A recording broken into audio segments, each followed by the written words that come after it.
What's going on, guys? Welcome to the vlog. Coach right here, and the topic natin for today is about anabolics. So we're gonna discuss methenolone, most commonly known as Primobolan or Primo. So I thought I already made a video about this kaso hindi pa pala. So sorry na.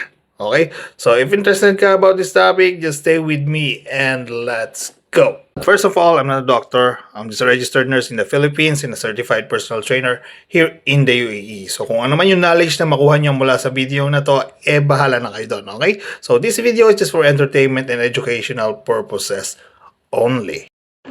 Okay, so Primobolan or Primo for short, it's the most common brand name for an anabolic androgenic steroid called Methenolone. So it is a DHT type of steroid or dihydrotestosterone, meaning ito yung type ng gear na hindi nag-aromatize or hindi nag-convert into estrogen in the body.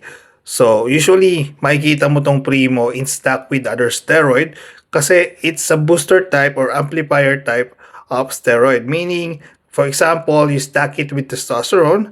So, minimize niya yung side effects na pwede mong makuha from testosterone while boosting the benefits na pwede mong makuha with testosterone. Primo has a range of benefits for both sexes, for men and women, and actually for any fitness level, including enhancing your performance, supporting your gut or your fat loss, and it can also enhance your immune response.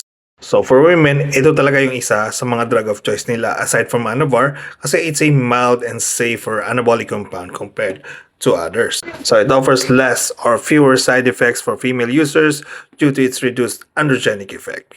So another benefit ni Primo is it maintains muscle mass. So it supports muscle growth through nitrogen retention. So maganda siyang gamitin during a cut. It prevents muscle wasting and it can help you keep your lean muscle mass, okay? So, if you are on a caloric restriction or caloric deficit, for sure, mas prone ka on losing your hard-earned muscles. So, in order for you to get that lean, hard, dry look, magandang gamitin or stack si Primo with your other gears during a contest prep or during a cut. So, Primo is also a drug of choice of other athletes, so hindi lang siya for bodybuilding, for other sports as well due to its potency to enhance endurance. So let's say you're a football player or a basketball player or a boxer, so it stimulates more functional muscle fibers. And for bodybuilding naman, I think I already mentioned earlier that this is great for cutting cycles due to its ability to maintain your muscle mass or improve your muscle mass without holding any water. So, wala siyang water retention. So, in order for you to get that dry, lean, shredded, defined look for men's physique, bodybuilding, or classic physique, maganda talagang stock si Primo with other compounds just like Winstrol or Masteron. And syempre, you need to have a testosterone base. So, I'm not sure if napanood nyo na yung interview with Arnold Schwarzenegger and he was asked what is his favorite anabolic steroid and he mentioned Primobolan. So one of the main benefits of Primo that I really like, aside from physical enhancement or physical development, is its ability to improve your immune response or your immunity.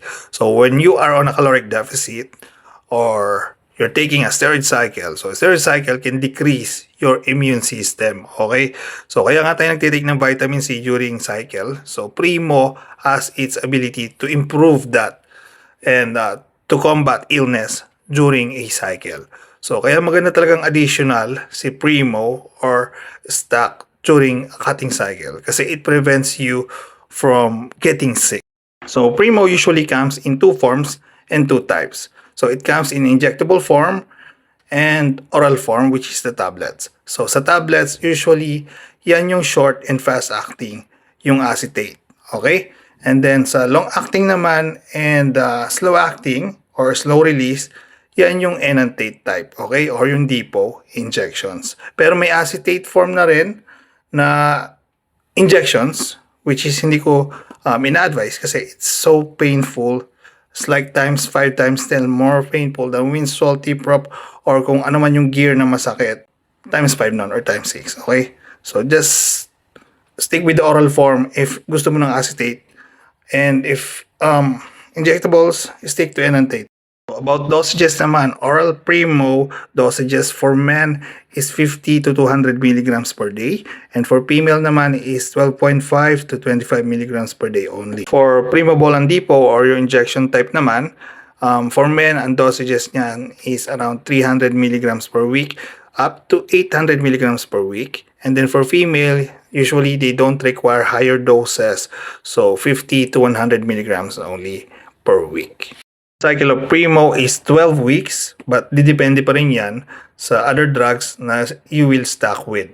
Let's say you will stock it with Anavar or Anavar only, so you will run it only for 8 weeks. But if you will run it with like Equipoise, that should be longer, around 14 to 16 weeks. So pwede mo siyang stock with Winstrol, with Anavar, with the Anabol, with Masteron, and with Trenbolone.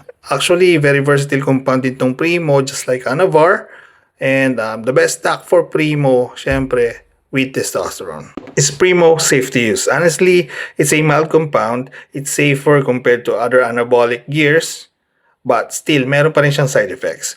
So, drug of choice lang siya ng mga babae kasi nga low risk ng virilization, meaning yung excessive hair growth or yung paglaki or paglagong ng boses. Okay? So, aside from Anavar, Primo is a good choice for females. Okay?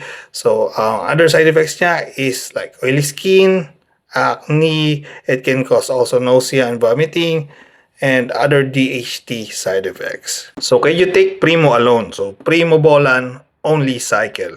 So, usually, you will run it for 8 to 12 weeks, pero mga babae lang yung gumagawa nito kasi nga, low risk ng virilization instead of taking testosterone. But for men, syempre, kailangan mo ng testosterone stack with Primo. Okay? So, don't run Primo alone.